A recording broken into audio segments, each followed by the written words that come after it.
Hi, everybody. This is my summer shirt, my favorite one that I wear with white pants, but none of it was coming out when I sat down, so I had to stand up and show you the flowers. You'll see why. See what I mean? It looks like it's just a white shirt. So anyway, that's my fashion show for the day. Well, my name is Sarah, Pearls of Wisdom and Food with Keto, under 20. In fact, today, oh goodness, what is it today? I should have looked this up. I just got home and I wanted to get a video made before I dive into my food prepping, because today is my food prep day, and mostly Greg's sides. So, today I am having 1,304 calories, and as you can see right there, 1,304. My protein is 28.4. My carbs are 11.5, and my fats are 124.7. I will probably have another maybe tablespoon of oils. It'll be the coconut oil creation chai in a tea with a half a tablespoon of ghee in the tea as well. And then for dinner, just a great big salad and cheeseburger soup, which I already made. So I just have to scoop it out, heat it up, and that is our dinner. Greg will have a whole lot more than I will. But yeah, so I just got back from the doctor's, not with a pollen cough. And she went over my labs. And as some of you remember, you know, I thought they were going to cart me away with my cholesterol reading from January. And so it was interesting. So this was drawn on June 2nd. So we went to go over it. But while I was there, she said, oh, the American Heart Association has revamped. And she said, would you like to know what your cardiac risk is? And so I'm thinking to myself, oh, you mean they're finally getting smart? And then I probably said something out loud. And she said, no, this is just, they do your calculations for everything, and they tell you, you know, how much risk you have, and then give a recommendation. And so as soon as she did this, I came home and pulled it up so I can tell you about it, so you can look it up for yourself. And nothing's changed. They just want the entire world on statins, okay? But anyway, so the website is cvriskcalculator.com, cvriskcalculator.com. I will put it down below after this. And so I put in my stats, which is blood pressure, age, high cholesterol, total cholesterol, and I came up with 7.5%. This is my 10-year risk.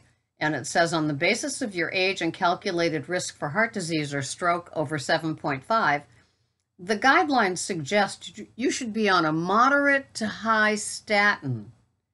And it's like, after getting these readings, you know, Ivor Cummins would be doing the jig with me. So it's just like, you know, I'm sorry, but just go pound sand, American Heart Association.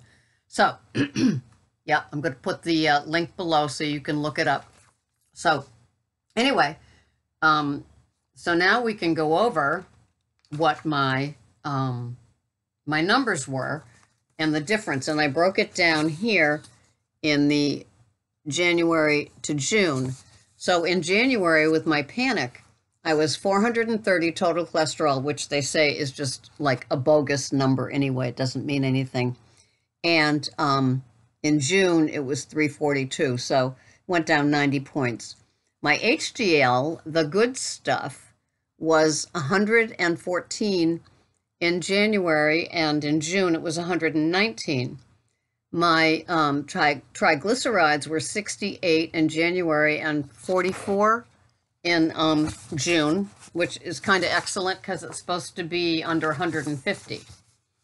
And my LDL estimate, which, what does that mean anyway, was went from 302 in January down to 214.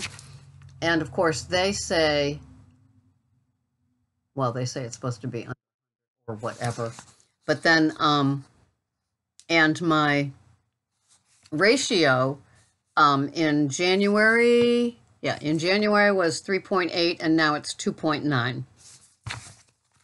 So, to you, all you people with cholesterol scripts out ready to write me up. So I told her, no high blood pressure and no cholesterol meds for me. Thank you very much. And so we'll see how that goes. And I'm going to be having an ultrasound on the back of my leg because it still is with me after 5 months. So we'll see what that is. And she said, if it's not a Baker's cyst, which you might not even feel, so I don't know, then it's the back. And I said, oh, that's interesting because I've been going to the chiropractor. So anyway, that's enough of my health concerns, but it was just kind of interesting. So this isn't a rant per se, but this is kind of a concern. And I just got a comment from a young man named Dave, who's 32, and he says, I'm not in your demographic. He's less than half my age. Oh my. So no, he's not in my demographic, but he says philosophically, we are on the same page with things. So, don't shut me down yet. And he said he was delighted to find me because I am not a keto fire. And I thought that was endearing to me. And he also believes that sugar is evil. He doesn't believe in artificial sweeteners. Anyway, it was a very nice posting for me. And coming from a male who's 32, I thought that was great. And so, and he said, keep them coming. And then I said, keep posting. So it was a nice back and forth.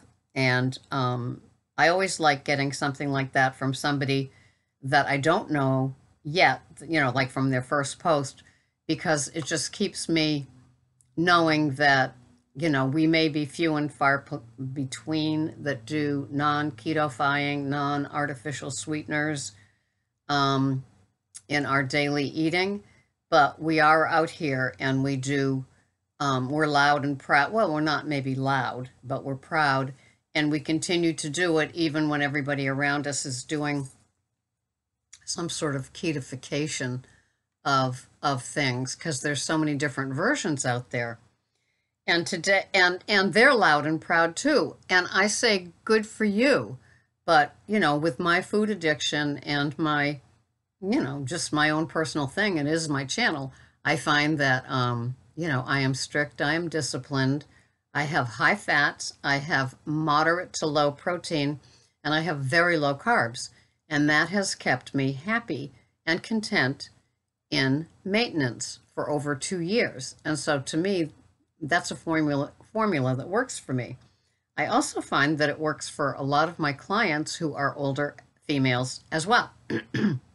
And it keeps them keeping on as well. I think that we have older females have as much head resistance to higher fats, trusting the process, as we do with insulin resistance from so many years of trying every single diet that comes down the pike and jumping ship the minute we don't get results that we want.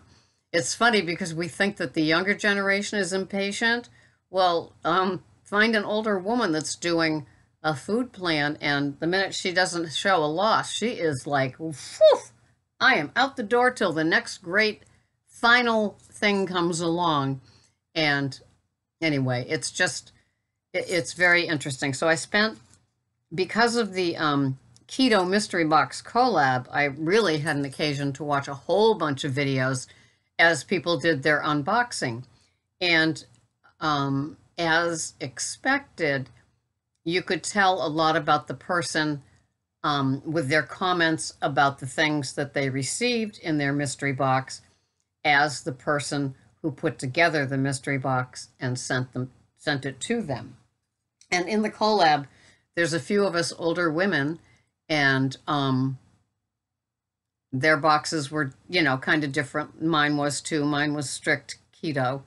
And then some of the other participants had a lot of keto-fied sort of items in their boxes. And it was just kind of interesting. It was a great slice of the keto world and all aspects of it. So I learned a lot. And I'm not a keto-fire. I don't plan on being a keto-fire. I will eat raspberries when they're in season, which means that they are on the bush ready to be picked because they're ripe. And outside of that, I don't have any fruit in my food plan. And as far as my carbs go, my carbs are all veggies.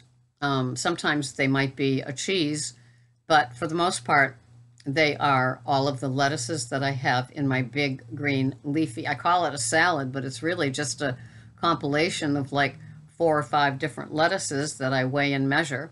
I put the bowl on the kitchen scale, and I weigh 30 grams of arugula, and then I weigh 40 grams of Olivia's baby spring mix or baby romaine, or organic red leaf lettuce, or Olivia's baby spinach, things like that.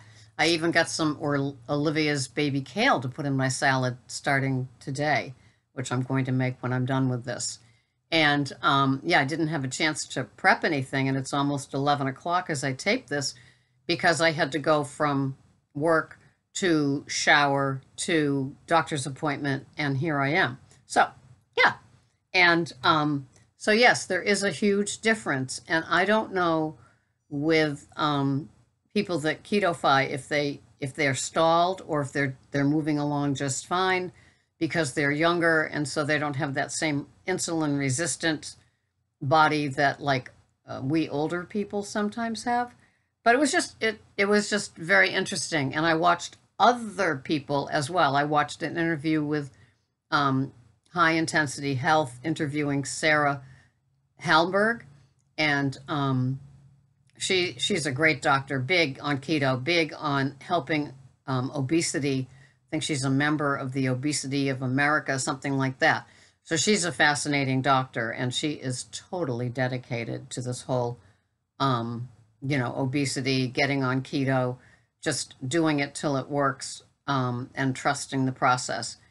And yeah, and then I listened to Keto in Canada, Joanna, do a rant, and I guess she has some haters and trolls, and so she just had to keep emphasizing that it's her F-bomb channel, and she'll say what she F-bomb wants to say, and good for her.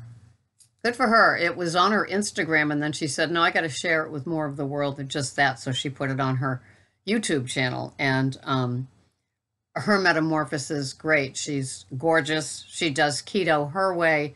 She has things that I don't have, which are things like Quest bars, which I call candy bars with wigs, but that's just me personally. If you can eat it, go ahead. I'm not looking for haters. I'm just saying what doesn't work for this old body and lady, and with an addiction to food. So I have to be real careful of those sort of things. So I just have the real food thing. I just stay away from processed keto-friendly foods. I do total carbs, not net. And yes, I am corny that way. I do weigh and measure my foods, and I do it in grams or ounces. I don't do like cup of or 1 of. I weigh them out because I think that's important in the long run. And with carbs shopping being, you got to be very careful about what you choose because you only have so many carbs to deal with. That's why I'm very, very careful. And so that's how I roll. And that's why it's so funny when I'm listening to somebody else and they mention me, they say, yeah, she's the strict one. I am. And so if you're looking to pull it together and get a good grip on what you're doing and what you're doing might not be working, stick with me, strict and disciplined, tracked, weighed, and measured, and it can make a difference. Do you have to do it for the rest of your life? No, no, you don't have to.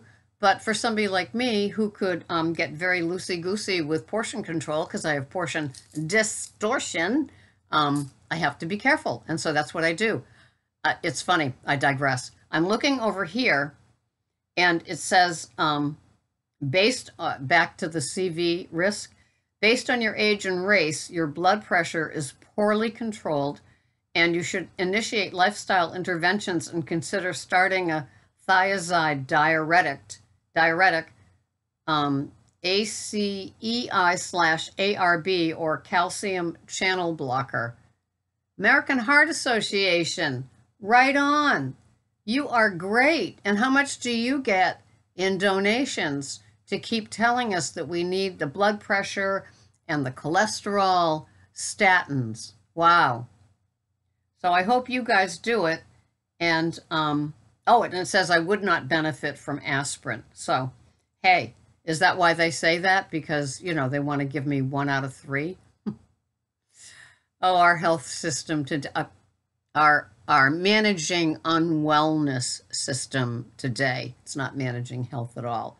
It's managing your unwellness, and it's all in the plan, isn't it? So anyway, this has been Sarah, and it is July, and so we will proceed from here. Thank you so much for watching my channel. And if you need that one-on-one, because you've been naughty, you can find me at ketocoachingsarah.com. And for more information on products, you would go there and click on, and it will tell you what each product that I offer. It's either phone conversation or 30 days of email, or I even have packages with both. But thank you so much for watching, and I hope you subscribe. I will see you the next time. This has been Sarah, Pearls of Wisdom and Food with Keto. And today, what is it? 11 and a half. Carbs. Total. Big salad. Cheeseburger soup. It's rockin'. Thanks for watching. Bye-bye for now.